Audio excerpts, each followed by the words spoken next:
E pessoal, Sábio aqui mais uma vez, e hoje nós vamos falar sobre um assunto em que eu não encontrei muitos vídeos sobre isso.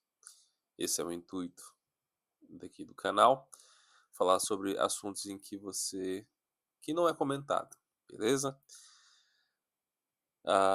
Rotinas do Home Care System a gente vai deixar para um outro vídeo que a gente vai realizar. Hoje a gente vai focar em algumas situações em que pode acontecer com você durante seu serviço de Home Care System. O intuito não é descorajar, e sim alertar você do que pode acontecer durante seu serviço e você, dessa forma, se preparar, beleza? Então, a primeira experiência que eu vou contar para vocês, elas não são muito diferentes, né? A primeira experiência que eu tive, a primeira intercorrência que eu tive na função de Home Care System foi quando eu estava com um cliente, era uma chamada em dupla, estava com o meu parceiro brasileiro também, ele foi técnico de enfermagem no Brasil, então ele tinha um conhecimento sobre saúde, né? Trabalhou alguns anos lá no Brasil, então ele tinha algum conhecimento. E esse cliente, muito saudável, ele chegou uma hora que ele estava sentado na beira da cama, a gente pedia para ele levantar, para tipo, a gente subir calça e tal. E nessa que ele levantou, ele teve um quadro de síncope, né? Síncope é um desmaio, né? Teve um desmaio, desmaiou na cama. E quando nós fomos verificar sinais vitais, ele estava em parada cardíaca, né? Esse cliente, ele morava com a família, mora com a família, né? Que é o incomum aqui na Irlanda, mais comum que eles morem sozinhos, né? E os filhos têm outras casas. E a gente pediu para a família ligar pra ambulância, né? Para o corpo de bombeiros, que aqui trabalha em conjunto, né? E eu e meu amigo, nós verificamos que nós tínhamos que iniciar a RCP, colocamos o cliente no chão, que é uma superfície rígida, né? E iniciamos a RCP. Em questão de minutos, acho que foi 4, 5 minutos, o corpo de bombeiro chegou, junto com o paramédico, e assim eles assumiram o cliente. Perguntaram de nós dois, o que, que nós tínhamos feito, quanto tempo nós tínhamos feito, o minuto que a gente começou. E assim eles assumiram o cliente foi para o hospital, e o médico relatou para a família: olha, ele está bem, nem parece que ele parece que ele tem um coração de aço, não sei, a gente vai investigar o que aconteceu, mas assim, graças a Deus, o fato do pessoal ter iniciado a massagem cardíaca de forma precoce, assim que ele passou mal, isso favoreceu a sobrevida do cliente. Hoje em dia ele vive, tem uma vida normal com a família, né? Tem suas limitações da idade, mas acontece. Graças a Deus ele está vivo, e essa foi a nossa primeira intercorrência que eu tive aqui na Irlanda, né? Então, isso faz com que nós venhamos estar preparados. Eu nunca imaginei que fosse passar por isso aqui, mas, tipo, aconteceu, e eu, que já fui enfermeiro no Brasil por muito tempo, trabalhei na sala de emergência, sabia como conduzir. Isso pode acontecer. A gente lida com vidas, com pessoas aqui, e são situações em que a gente está vulnerável a acontecer. E são situações em que você tem que manter a calma, você tem que saber o que você está fazendo, porque muitas vezes reanimação, a compressão torácica, não é só você empurrar ali o peito do cliente, senão você vai quebrar uma costela, a costela vai perfurar o pulmão e ele vai morrer de uma segunda causa. Então, tipo, há uma maneira de você comprimir, um jeito de você comprimir, há uma frequência que você tem que cumprir também. A profundidade é uma profundidade específica. Isso, caso você queira se aprofundar nesse conhecimento, se preparar, tem um curso de BLS, né? Basic Life Support. Tipo, aqui na Irlanda tem, no Brasil também tem. Tipo, é um curso internacional que faz com que você se prepare para esse atendimento básico. Tranquilo? Uma outra situação que aconteceu comigo foi uma situação em que nós chegamos na casa do cliente. Ele era um paciente que teve um AVC, então ele andava só de um lado, nós ajudávamos ele, e assim, era uma chamada em dupla também. E assim que nós chegamos, nós vimos ele no chão, de madrugada. Ah, não sei o motivo, ele tem demência também. Ele foi tentar levantar, bateu a cabeça na quina da cômoda que estava próxima e acordou no chão. Ele estava lúcido, mas estava com corte aqui, estava no chão, e eu e meu amigo, a gente ligou pra ambulância também, ligamos pra companhia avisar os filhos dele do que tinha acontecido.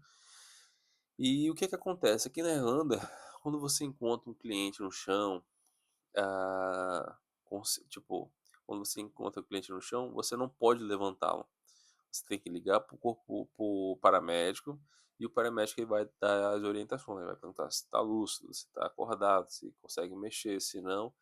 E quem faz esse papel são os paramédicos de levantar. Porque pode acontecer de, nessa queda, aparentemente ele não quebrar nada, mas ele está com o quadril quebrado ou com o fêmur quebrado, e se você for manipular sem o conhecimento adequado, possa ser que você até piore a situação de saúde daquele cliente, né? Então, só que o que acontece, como o cliente, de certa forma, ele está estável, a ambulância pode acontecer de demorar 1 hora, 2 horas, aí os familiares que ficam no local aguardando a ambulância. Já teve situações que me contaram que o cliente ele esperou 4 horas para a ambulância chegar, já que ele estava estável, ele tinha sofrido uma queda e tudo mais, não se sabia se tinha quebrado o fêmur ou não, eu acredito que não, mas esse é o protocolo, então a gente não pode levantar. Tipo, todo mundo aqui na Irlanda, aqui, tipo, os Irish, eles sabem desse protocolo, não pode levantar, quem tem que levantar é os paramédicos. Se a família decidir levantar, fica a responsabilidade da família, querer levantar ele ou não, aí cancela a ambulância. E a minha última situação foi numa chamada em dupla também, esse que já foi na minha última companhia, chamada em dupla. Só que eu sempre cheguei um pouco mais cedo, que minha chamada anterior acabava mais cedo, eu chegava cedo e organizava o local pra gente fazer o serviço, né? Tipo, separava fraldas, cremes, pedir da família algum material que estava faltando, e quando meu parceiro chegasse, a gente já trabalhava em cima do cliente, né? Fazia a rotina dele, né? E nesse dia, a esposa dele estava na porta de casa. Peguei minha bike, estacionei, botei meu lock, aí ela fala aqui, né? Me do telefone, não entendi muito bem. Oi, tudo bom, senhor sabe? Oi, aqui é a paramédica fulana de tal, o que que tá acontecendo? Eu falei, olha, eu não sei, eu acabei de chegar, mas pô, eu me toquei que tinha acontecido alguma coisa com o cliente, né? Me dirigi até o quarto e realmente o cliente estava numa parada cardiorrespiratória, sem responder. Falei pra ela, ó, sem pulso, sem respiração, vou iniciar a ressuscitação, a CPR. Ah, ela falou, tudo bem, pode iniciar, que a equipe já tá a caminho. Cara, em questão de 4 minutos, 5 minutos, chegou o carro do bombeiro junto com a ambulância e assumiram, me perguntaram que horas que eu comecei e tudo mais. E falou se eu tinha alguma experiência. Esse me perguntou se eu tinha alguma experiência em reanimar cliente de alguma coisa. Eu falei que sim, que eu tinha sido enfermeiro no Brasil e tudo mais. Falou tudo bem. Só que esse cliente, a última vez que ele foi visto foi às 6h20. Isso era 7h30. Então, tipo, a gente não sabe que horas que ele teria parado, há quanto tempo ele estava parado, e infelizmente ele veio a óbito, né? Então são situações que podem acontecer com você, né? Não são situações que são muito comentadas, né? É um tema um pouco mais delicado, mas o intuito é alertar você e fazer com que você se prepare, caso você analise se você tem um perfil para você trabalhar como home care assistant, cuidador de idoso aqui na Irlanda. Uma coisa muito importante, seu nível de inglês. Nessas minhas intercorrências, nas minhas primeiras intercorrências, eu não tinha um nível de inglês muito bom. Então, mesmo assim, meti a cara, porque eu queria o visto de trabalho e tudo mais. E graças a Deus, ou o cliente morava com um familiar, ou o meu colega falava muito bem inglês, e ele falou com os paramédicos e tudo mais. Então, tipo, isso fez com que eu estudasse mais. E nas últimas intercorrências que aconteceu, que foi essa última que eu contei, eu já estava com um nível de inglês muito, tipo, não muito bom, mas comunicável, eu consegui falar com a paramédica, eu segui as instruções dela, falei como é que o cliente estava. Então, tipo, o seu nível de inglês, ele é determinante, porque, pô, você já imaginou, você não tem um nível de inglês muito bom. Você tá sozinho na casa do cliente, ele acaba de ter uma parada cardíaca. Pô, você vai ter que ligar para os paramédicos, vai ter que ligar aqui para os paramédicos, vai ter que explicar a situação, você vai ter que passar o endereço completo do cliente aqui, e tipo, você tem que manter a calma, durante isso você está reanimando o cliente. O que acontece? Tem um amigo meu, nessa primeira companhia, ele tinha sido técnico de enfermagem do Brasil também, só que ele era assistente cirúrgico, então tipo, um ambiente mais controlado, vamos dizer assim. E ele falou pra mim, que a gente se encontrou na rua, né? Ele falou assim, pô, meu cliente, pô, faleceu, cara. Pô, foi mesmo, cara? Aí ele falou, foi, eu cheguei lá, o cliente tava na cama, tava morto já. Eu, tipo, não sei que horas que ele faleceu, né? Já tava de manhã, tipo, já tava muito rígido. Liguei pra empresa e a empresa me orientou a ligar pro, pra ambulância, né? Ele ligou pra empresa pedindo orientação, né? Ele também não tinha muito tempo de experiência aqui, porque o certo é você ligar primeiro pra ambulância, né? Cara, e ele ficou muito nervoso. Ele falou, pô, bicho, eu não sei, eu fiquei nervoso, cara. E, tipo, eu trabalhei com um técnico no Brasil. E ele ficou tão nervoso que ele deu o endereço do próximo cliente dele. A ambulância foi pro outro lado. Ele ouvindo aquilo, ligou para o paramédico ligou para ele, né, que tava na ambulância, olha, é o endereço certo aqui porque a gente tá na casa que você deva.